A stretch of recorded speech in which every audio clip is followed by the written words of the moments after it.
That's at 68 kilograms. Okay. He's in the red singlet, and his Panamanian opponent, Hidalgo, is in the blue. There's a lot of feeling out that goes on, trying to figure out a little bit about your opponent in the early stages of the match, and that's a natural thing. Any combative sport is going to have that element to it. We were talking about that earlier. This level of wrestling for these athletes is so critical because the wrestling community must be small enough that they get a feel for how Canadian wrestling is coached. But on an international level, this becomes very critical that they understand how the other wrestlers are coached, and that's what. Well, yeah, and as you get into different countries, you get into different kinds of wrestling and different styles. Styles, exactly. There we go.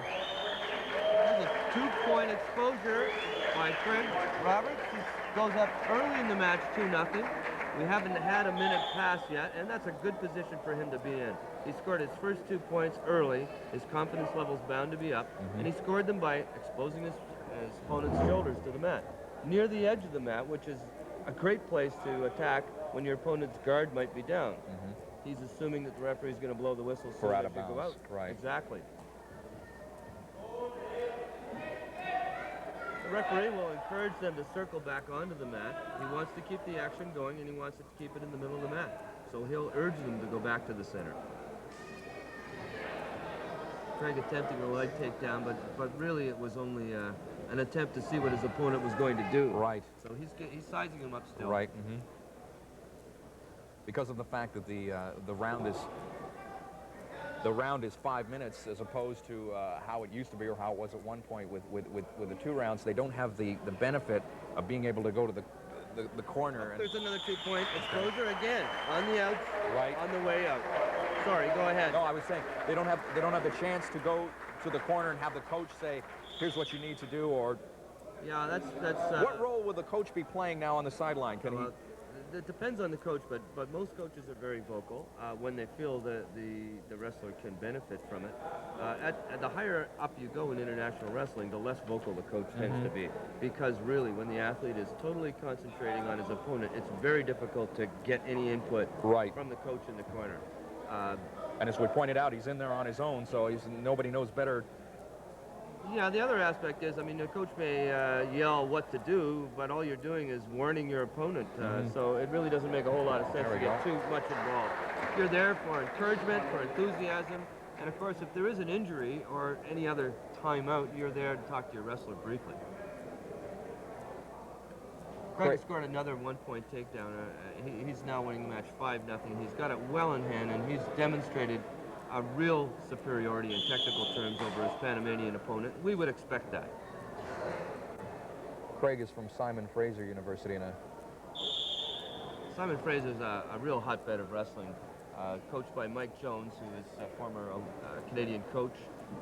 We have some of our best wrestlers coming out of Simon Fraser University. In fact, Chris Wilson, who also wrestles in this weight class, 68 kilograms, has won a silver medal at the world level recently, and he is from Simon Fraser. And Craig let his guard down a little bit, and it seemed to me that Hidalgo got into those legs very easily. Fortunately, Craig reacted and didn't allow him to get any more than 1 point. He's still winning the match by 4 with just over a minute and a half to go.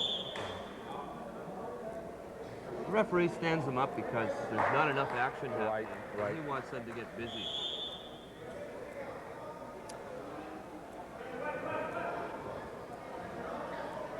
We were talking earlier about the degree of action in the different weight classes. You'll see perhaps a quicker speed of action or quicker moves. A lot of the same moves, but a little bit quicker in some of the lower weight classes. Yeah, the lightweight class tends to have a lot more speed in it. Although, as you get to the Olympic level, you'll see some very fast heavyweights. You shouldn't get the impression that they're slow. But of course, there's different techniques that work better for lightweights. Right, exactly. Frank scored a 1-point takedown going out of bounds again, and he's used the out of bounds very well, very much to his advantage. And that introduces the other aspect. We've talked about the fitness aspect, the technical aspect, and then there's the strategy. And Craig has used the out of bounds very much to his advantage through this match.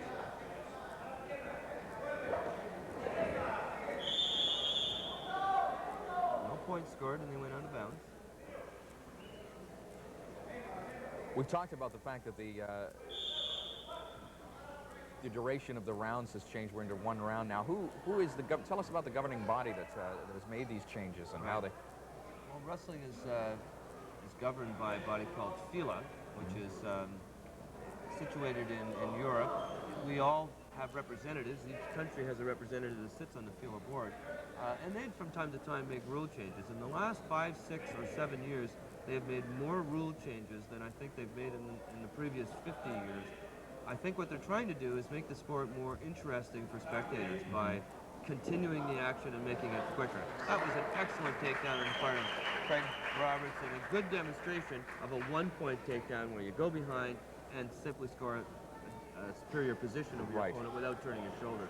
Now he's going for the tilt shoulder exposure. There's 2 points. Very clear at the end of the bout.